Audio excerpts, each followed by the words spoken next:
Olá, irmãos, graça e paz. Estamos começando mais um estudo bíblico. Quero agradecer a sua companhia aqui conosco. Toda semana nós temos esse encontro aqui no canal do YouTube da Sexta Igreja. Seja muito bem-vindo, que Deus abençoe sua vida e vamos juntos estudar as Escrituras, a série Esperança Viva.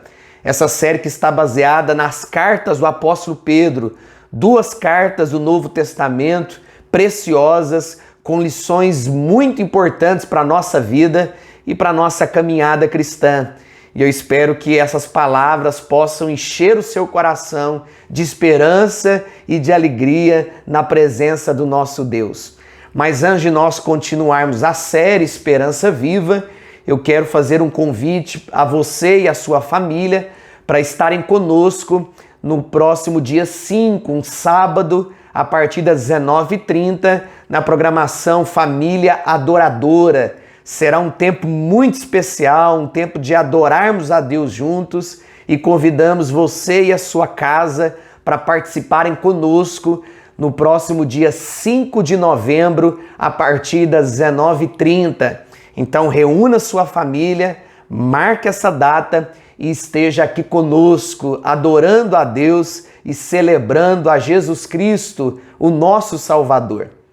Nós vamos dar sequência à série Esperança Viva e nós vamos ler na primeira carta do apóstolo Pedro, capítulo 3, verso de número 7. Primeira carta de Pedro, capítulo 3, versículo de número 7. Nós vamos dar sequência à nossa série e assim nós vamos descobrir juntos o que o Senhor deseja ministrar e falar ao nosso coração. Nos diz assim, 1 Pedro, capítulo 3, versículo 7, maridos, vós igualmente vivei a vida comum do lar, com discernimento e tendo consideração para com a vossa mulher como parte mais frágil. Tratai com dignidade, porque sois juntamente herdeiros da mesma graça de vida, para que não se interrompam as vossas orações. Meus irmãos, o apóstolo Pedro aqui nesta primeira carta, ele tem falado sobre a importância das responsabilidades do povo de Deus. Nós, como discípulos de Jesus, nós não podemos viver a vida de qualquer jeito. Nós temos responsabilidades para com Deus e também para com o próximo. E a Bíblia nos ensina a respeitarmos as pessoas com as quais nós convivemos. Respeito nos relacionamentos. E Pedro tem falado desde o capítulo 2 dessa primeira carta sobre a importância de nós respeitarmos as instituições humanas, as autoridades que Deus tem levantado para nos governar, para dirigir a nossa vida. Devemos respeitar também os senhores, os empregadores, aqueles que dão trabalho para o povo. Você que é um funcionário, você que é um servo, você que é um empregado, você deve respeito ao seu senhor, ao seu empregador. Respeito na relação marido e mulher. Há uma necessidade de ter respeito dentro da própria casa, dentro da convivência familiar. E por último, Pedro vai falar sobre o respeito entre os irmãos, entre a comunidade da fé, entre a família que se diz povo de Deus. E nós paramos aqui sobre o respeito na relação marido e mulher. No nosso último estudo, nós falamos sobre o respeito que a mulher deve ter ao seu marido. E ela o respeita sendo submisso a ele. Ela respeita o seu marido se submetendo não a uma vontade machista, impositória. Isso não significa que o homem é maior do que a mulher, mas uma submissão em que a mulher vai entender o seu papel e a sua tarefa nesse projeto chamado casamento. Dentro do contexto familiar, cada pessoa tem a sua responsabilidade, a sua tarefa para exercer. A mulher foi criada por Deus para ser submissa ao homem. Esse é o papel da mulher dentro do contexto familiar. E o homem foi criado por Deus para amar a sua mulher, assim como Cristo amou a sua igreja e se entregou por ela.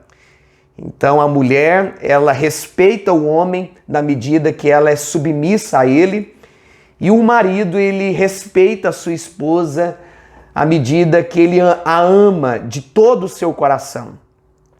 E aqui nós temos visto alguns testemunhos que nós, como discípulos de Jesus, devemos dar em várias esferas da vida.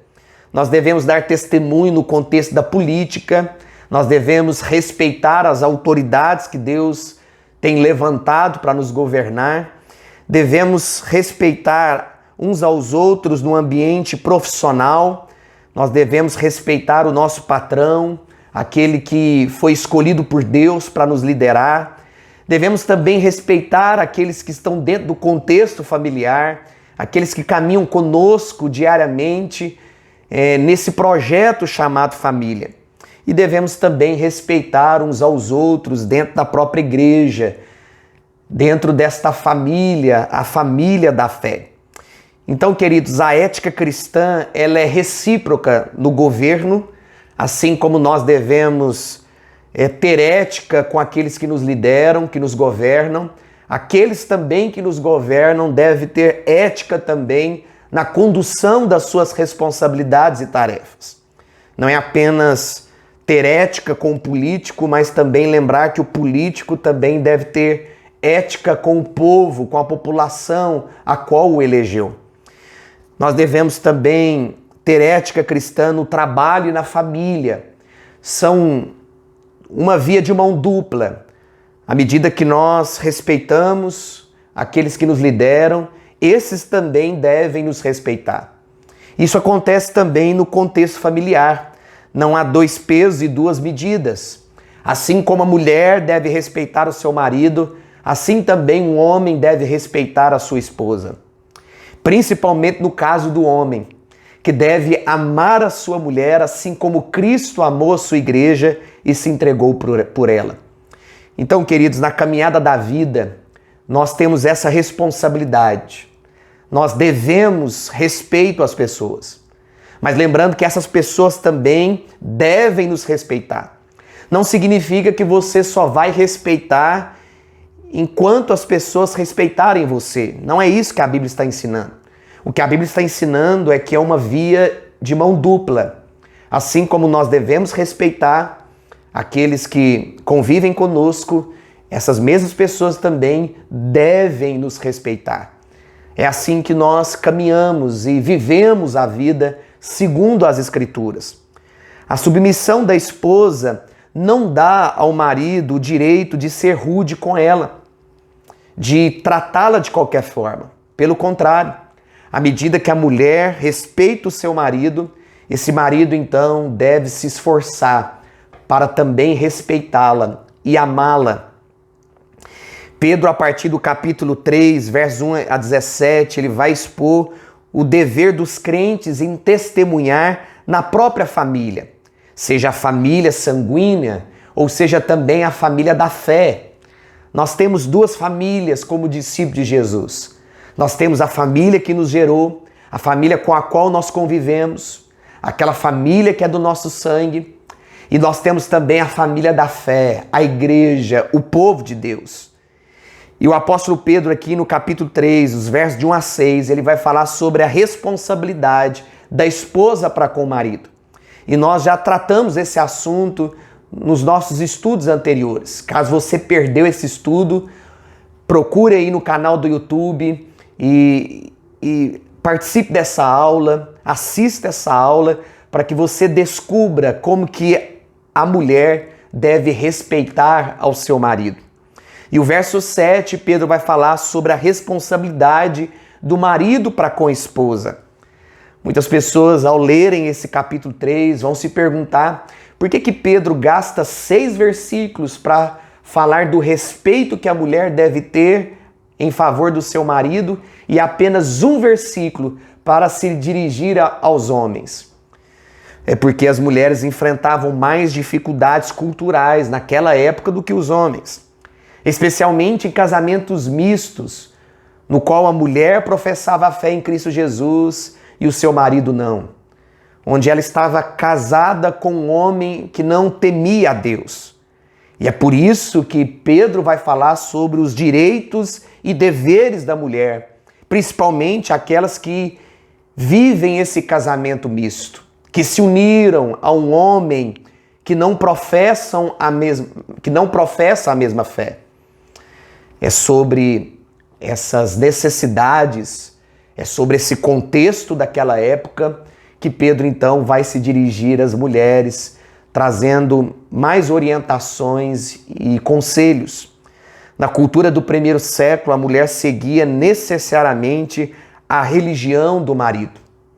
Mas em alguns casos, a mulher se convertia ao cristianismo, ela ouvia do evangelho, seu coração se despertava e agora ela precisava então lidar com essa situação.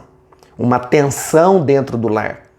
Seguir a Jesus, mas ao mesmo tempo estar casada com um homem que não conhece a Cristo. E é por isso que Pedro vai dizer aqui no verso 7, marido, vós igualmente vivei a vida comum do lar. A palavra igualmente aqui se refere ao dever de submissão. O homem também precisa ser submisso. O marido crente se submete em servir a sua esposa.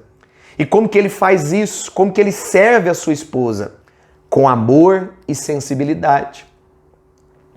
Se você que é casado não sabia disso, você também deve respeito e submissão à sua esposa, à sua mulher. O marido que espera a submissão da mulher deve estar pronto a dar a sua vida por ela. Então você que deseja que a sua esposa seja submissa a você, em primeiro lugar, você precisa estar pronto a dar a sua própria vida em favor da sua mulher. Esse é o caminho para que você receba essa submissão, para que a sua esposa seja submissa a você. Maridos, vós igualmente, vivei a vida comum do lar. O que significa viver a vida comum do lar? É viverem juntos, é viverem na mesma casa, não serem ausentes no lar, é conhecer, é proteger, é apreciar um ao outro. Isso é viver a vida comum do lar. O marido deve prover as necessidades físicas, materiais e emocionais da sua mulher. Esse é o dever, essa responsabilidade, a função do homem dentro do casamento. Você, marido, foi chamado para prover as necessidades físicas. Você foi chamado para abençoar a sua esposa. Prover também as necessidades materiais. É por isso que você deve ser o primeiro a cuidar da sua família através do suor do seu trabalho, através da sua vocação, do seu chamado. E você também foi chamado para cuidar da sua mulher emocionalmente. Essa é a tríade para a qual você foi chamado. Prover as necessidades físicas, materiais e emocionais da sua companheira, da sua esposa. Nós precisamos, queridos, viver de acordo com as Escrituras. Quando o apóstolo Pedro ele dá essa ordem aos homens daquela época, conforme o versículo 7, Pedro estava fazendo uma revolução, uma vez que aquela cultura era uma cultura machista, uma cultura que apenas esperava submissão. Mas agora Pedro ensina que o homem também precisa se posicionar. O homem também precisa dar o primeiro passo em direção à submissão. E tendo consideração para com a vossa mulher como parte mais frágil. O homem precisa tratar sua esposa com dignidade, com honra. Nós somos chamados por Deus a viver assim. É assim que um lar vai sobreviver. É assim que o lar vai ser uma bênção. Quando não há respeito da mulher em favor do homem, esse lar está doente, esse lar está machucado. E a possibilidade desse lar fracassar é muito grande. Que em nome de Jesus, que você possa cuidar do seu lar, do seu casamento. O homem precisa tratar a sua esposa com dignidade, com honra. E a esposa precisa tratar o seu marido com respeito. Pedro vai apresentar 3 razões pelas quais o homem deve tratar com dignidade sua mulher. Em primeiro lugar, a mulher é um vaso frágil. Pedro vai dizer no final do versículo 7, como parte mais frágil. Não significa que a mulher não tenha potencial. Isso não significa que a mulher não possa liderar e realizar algumas coisas. Essa é uma questão não sociológica, mas essa é uma questão da criação de Deus. A mulher tem as suas funções e o homem tem as suas responsabilidades. E assim cada um precisa cumprir aquilo para o qual foi criado. Quando uma dessas partes, seja um homem ou mulher, começa a cumprir algumas responsabilidades que não são aquelas dirigidas e conduzidas por Deus, isso pode trazer inúmeros prejuízos. Em segundo lugar, o homem deve tratar a sua mulher com dignidade, porque a mulher é cordeira da mesma graça da vida. No verso 7, Pedro continua: tratai com dignidade, porque sois juntamente herdeiro da mesma graça da vida.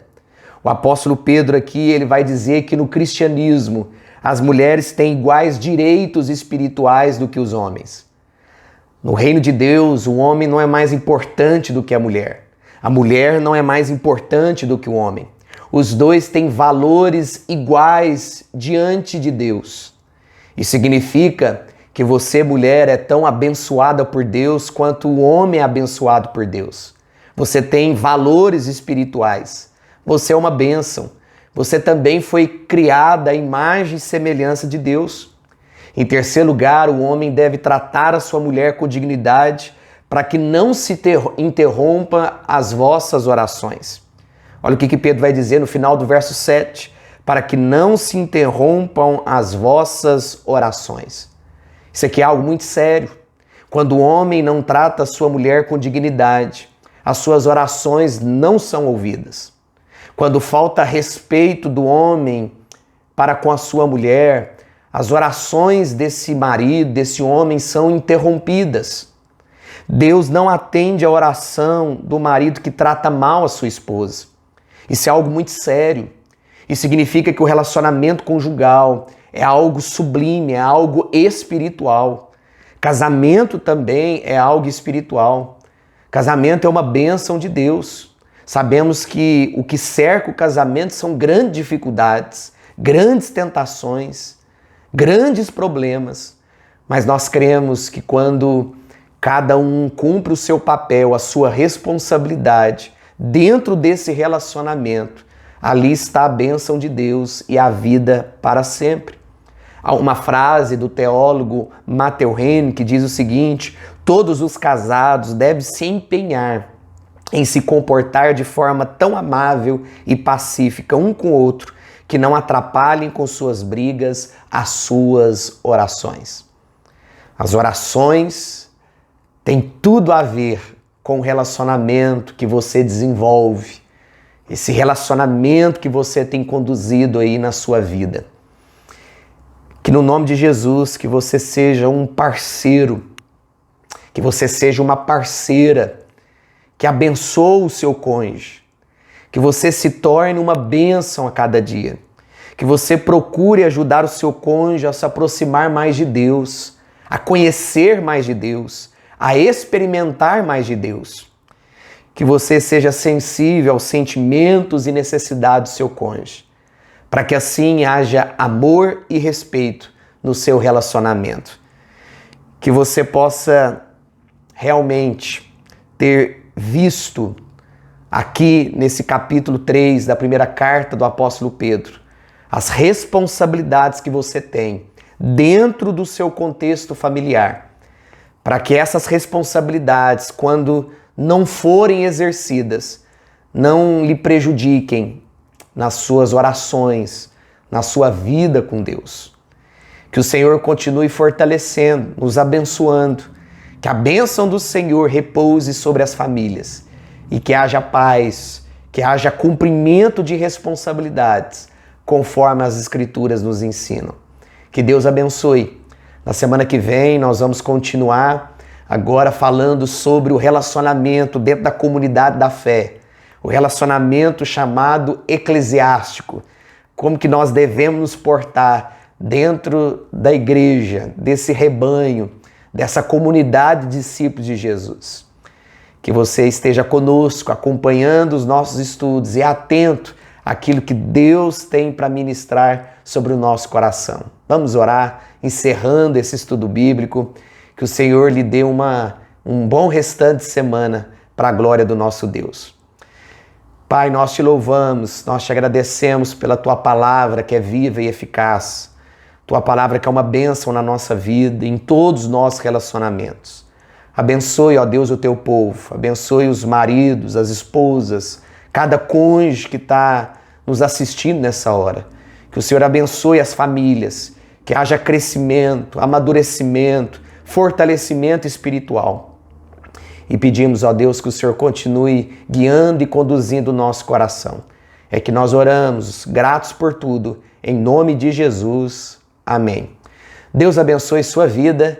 Tenham todos aí uma boa noite, ou um bom dia, uma boa tarde. Não sei qual horário que você vai assistir esse vídeo, mas que a sua vida continue sendo para a glória do Senhor. Deus abençoe, um forte abraço e até logo.